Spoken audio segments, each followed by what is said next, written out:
സുശീലയും ശോഭയും അയൽക്കാരാണ്. സുശീല ടീച്ചറാണ്. ഭർത്താവ് ഗൾഫിലാണ്. സുശീലയുടെ ഒറ്റ കൂട്ടുകാരിയാണ് ശോഭ. എന്തും സംസാരിക്കുക, ഷെയർ ചെയ്യുക അവരുടെ പതിവായ സംഭവമായിരുന്നു. പക്ഷേ ഇതുവരെയായിട്ടും ശോഭയുടെ വിവാഹം കഴിഞ്ഞിട്ടില്ല. 30 കഴിഞ്ഞ് ശോഭയ്ക്ക് ആഗ്രഹങ്ങൾ ഏറെ. ചില രാത്രികളിൽ ഫോൺ നോക്കി തൻ്റെ ആഗ്രഹങ്ങളെല്ലാം തൻ്റെ കൈവിരലിനാൽ അവൾ ശമിപ്പിക്കും. സുശീലയുടെ ചെറിയ കുശുമ്പുണ്ട് ശോഭയ്ക്ക്. പക്ഷേ അവൾ സുശീലയോട് അത് കാണിച്ചില്ല. സുശീലയാകട്ടെ തൻ്റെ കൂട്ടുകാരിയെക്കുറിച്ച് ഭർത്താവിനോട് എന്നും പറയും. രാത്രി സുശീലയുടെ ഭർത്താവ് വീഡിയോ കോൾ ചെയ്യും. അത് സുശീലയ്ക്ക് തൻ്റെ ഭർത്താവിനെ മാത്രമേ തൃപ്തിപ്പെടുത്താൻ പറ്റിയിട്ടുള്ളൂ. പക്ഷേ തനിക്ക് തൃപ്തിപ്പെടാൻ പറ്റിയില്ല. ഇനിയും തൻ്റെ ഭർത്താവ് വരാൻ ഒരു കൊല്ലമെങ്കിലും എടുക്കും എന്ന് സുശീലയ്ക്കറിയാം. അങ്ങനെ ദിവസങ്ങൾ, മാസങ്ങൾ കടന്നു പോകുവേ സുശീലയുടെ സ്കൂളിൽ ഒരു മാഷ് പുതിയതായി വന്നു. ഹരി എന്നായിരുന്നു അയാളുടെ പേര്. സുമുഖൻ, സുന്ദരൻ, ആരോഗ്യവാൻ. ഏകദേശം ഒരു 27 വയസ്സ് തോന്നിക്കും. ഹരി സുശീല ടീച്ചറുമായി കൂടുതൽ അടുത്തു.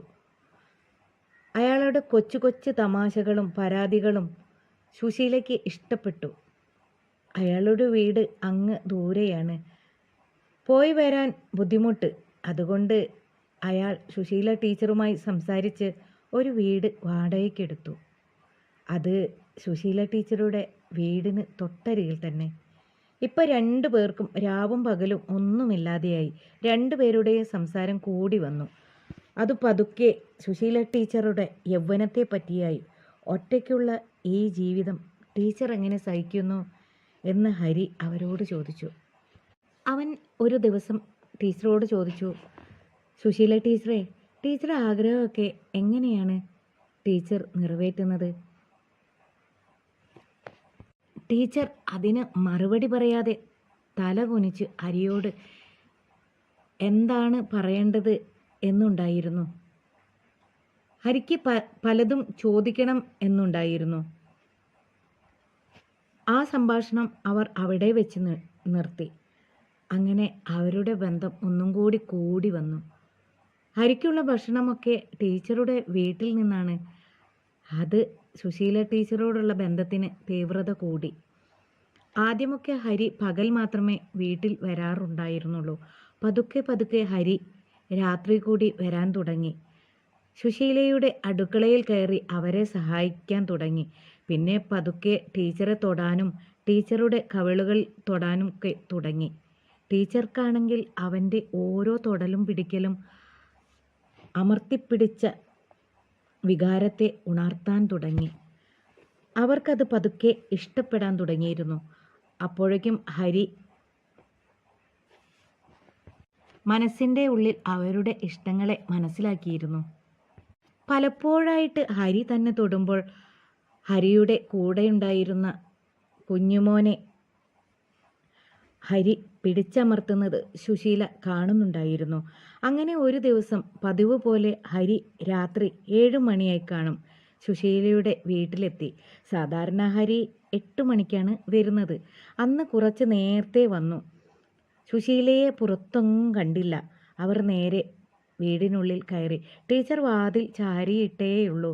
അവൻ നേരെ ടീച്ചറുടെ ബെഡ്റൂമിൽ കയറി. അവരുടെ ബാത്റൂമിൽ നിന്ന് വെള്ളത്തിൻ്റെ ശബ്ദം കേൾക്കുന്നുണ്ടായിരുന്നു. അവർ കുളിക്കുകയാണെന്ന് അവന് മനസ്സിലായി. അവൻ അവിടെ ഇരുട്ടത്ത് നിന്നു. സുശീല കുളി കഴിഞ്ഞ് ഒരു ഈറൻ ടവലെടുത്ത് പുറത്തിറങ്ങുന്നു. ഹരി അമ്പരന്നു. ഇത്രയ്ക്കും സൗന്ദര്യമോ സുശീലയ്ക്ക്? അവൻ അവരുടെ ഈറൻ മാറാത്ത ടവൽ നോക്കി നിന്നു.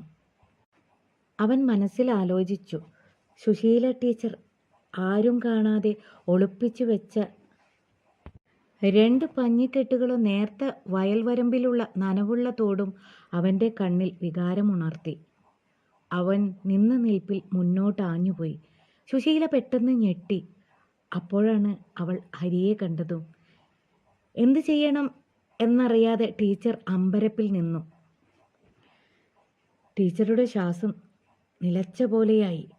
ഹരി യാന്ത്രികമെന്നോണം ടീച്ചറുടെ മുന്നിലെത്തി. ടീച്ചർ അപ്പോഴും അങ്ങനെ തന്നെയാണ് നിന്നത്. അവർ ഏതോ ലോകത്തായിരുന്നു. പെട്ടെന്ന് ഹരി സുശീലയുടെ ചുമലിൽ കൈവച്ചു തൻ്റെ നെഞ്ചിലേക്ക് അമർത്തി.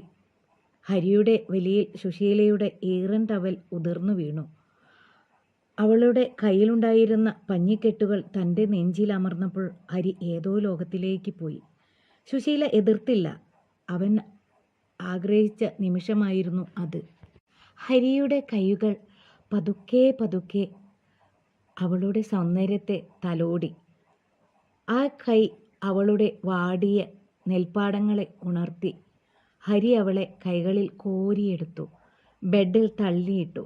സുശീല ആകെ ഏതോ ഒരു ലോകത്തിൽ എന്ന പോലെയായി. എന്നാലും അവളുടെ കൈകൾ യാന്ത്രികമെന്നോണം ഹരി കൊണ്ടു നടക്കുന്ന കുഞ്ഞുമോനെ യാതൊരു മണിയും കൂടാതെ തഴുകി. ഹരിക്കത് കൂടിയായപ്പോൾ ആവേശം കൂടി. പിടിച്ചു നിൽക്കാൻ പറ്റിയില്ല. സുശീലയുടെ വരണ്ടുണങ്ങിയ പാടം അവൻ